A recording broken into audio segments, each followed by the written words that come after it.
Hello, my friends. John here. Welcome back to my subscribers. And if you're new, please subscribe. I would love to see you again. Okay, so just a quick thank you to all those who support the ministry. It is greatly appreciated. And we're going to go right into it. Something a little different today. I mentioned this, months ago, that there might be a time, once in a while that I would respond to a comment. And it's a public comment, so of course I can do this. If it were a private email, I wouldn't do it. But Upside Down Dream or something like that left a comment, and it kind of touched me. And this obviously is meant to benefit other people as well.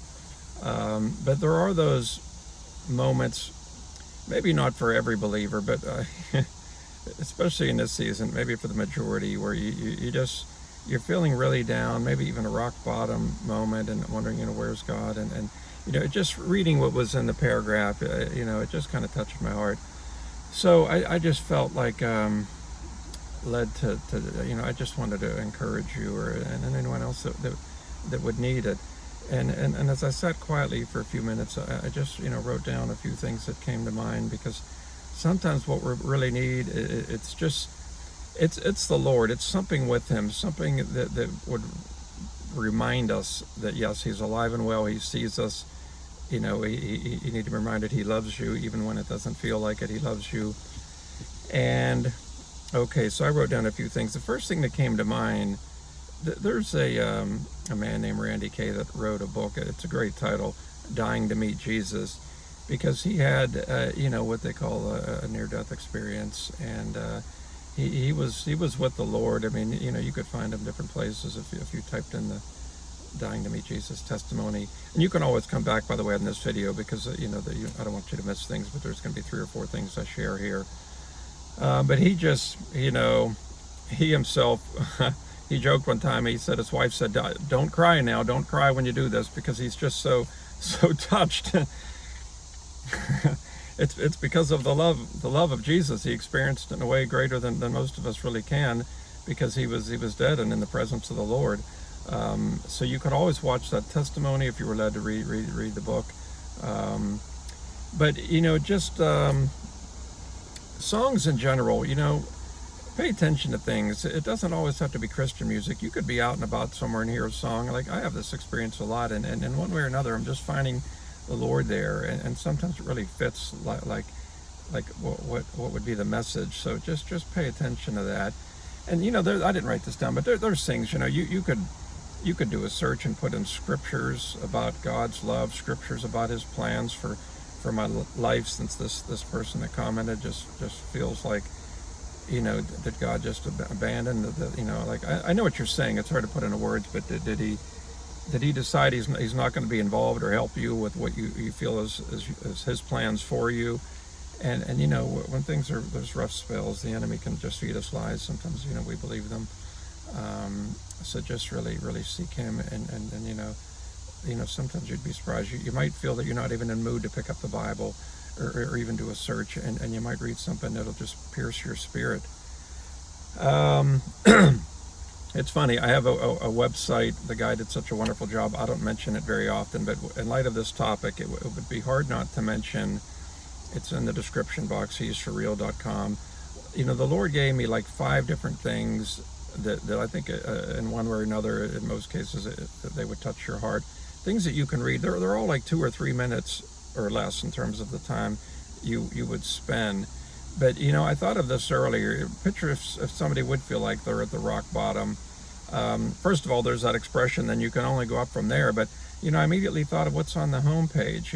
Life Rope. Maybe a few of you have read it, but if you haven't read it, read Life Rope. It'll probably take you 90 seconds, and I think you'll be glad you did. And if there was one other thing that I would recommend of the 5, if you were only reading 2, this story the Lord gave me, and when I say He gave it to me, He gave it to me. It's called Just One Request, and it's about a man that if he were talking to somebody, he'd be like, "I don't even believe," but deep down he wants to, and he seeks the Lord, as it's told in the story, and God gives him just such a grace, and touches his heart to say the least. So I would recommend that. But the last thing, oh, don't mind, there's the train. That's the happy little train there. because I'm in that spot near the woods, so don't mind a couple of beeps there.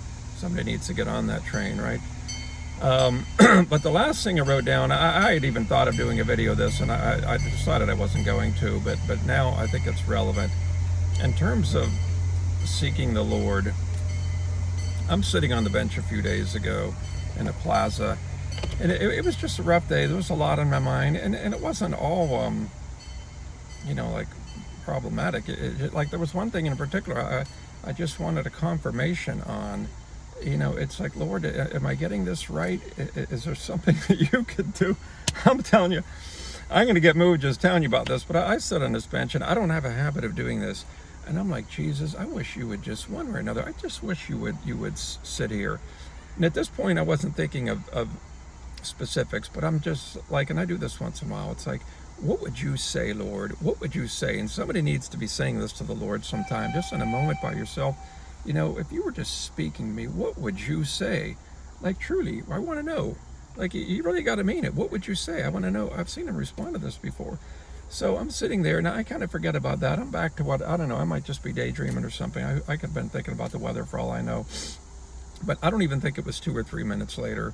And this woman, she walks by with her toddler, some little girl, and what she says to this child right as they walked by me, because there were even other people, and I didn't even catch or hear what they were saying, but this, like, it was purposeful. I couldn't miss it.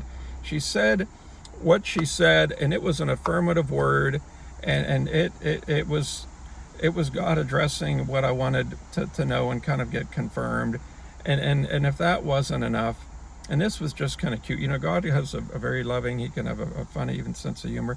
When they walked by, next thing I know, there's this feather just kind of, as if it's just bouncing around in the wind on the sidewalk a little bit. And of course, I thought of an angel. I believe there'll be times we'll be in heaven and God will be like, that wasn't even the human being you thought it was. It was an undercover angel. I sent them for you. I mean, I've had experiences that were like, wow, I can't believe this stranger just said what they said. That's just like too bizarre. And, I've even seen it portrayed, probably picture like a light, like almost like a romantic comedy movie or something, or Hallmark movie, where maybe there was a visit from an undercover angel, and then someone saw a feather somewhere, and it just made them think of angel wing, just symbolism. But it touched my heart. So the last thing I want to say, because I thought of this as I was sitting in my car earlier, just knowing that I was going to be making this video. Picture having a day off. And, because, again, I feel like you're needing a dose of the Lord's love, and, you're going to go out and do stuff. And I would just take a moment, if you just feel led to say this, and just say, Jesus, I want you to remind me. I don't care how you do it. I want you to remind me today. I want to see you somewhere today, and watch him move. There's that scripture, he'll reveal in Gospel of John, he'll reveal himself to his children, a major paraphrase here, but not the world. So there are ways. I mean, there's people that can give accounts. You could have been in a mall. You could have been around 100 people, and there's not one person that's perceiving what just went on. Just you, because it was between the Lord and you. So seek him, and that's really it. So I hope this helps someone today. Again, if you need me, go back and maybe make some notes, and these are just some things to have in your arsenal, because sometimes we just have to just take that one step towards him, and then he responds. So he does love you, and I've got love for you too.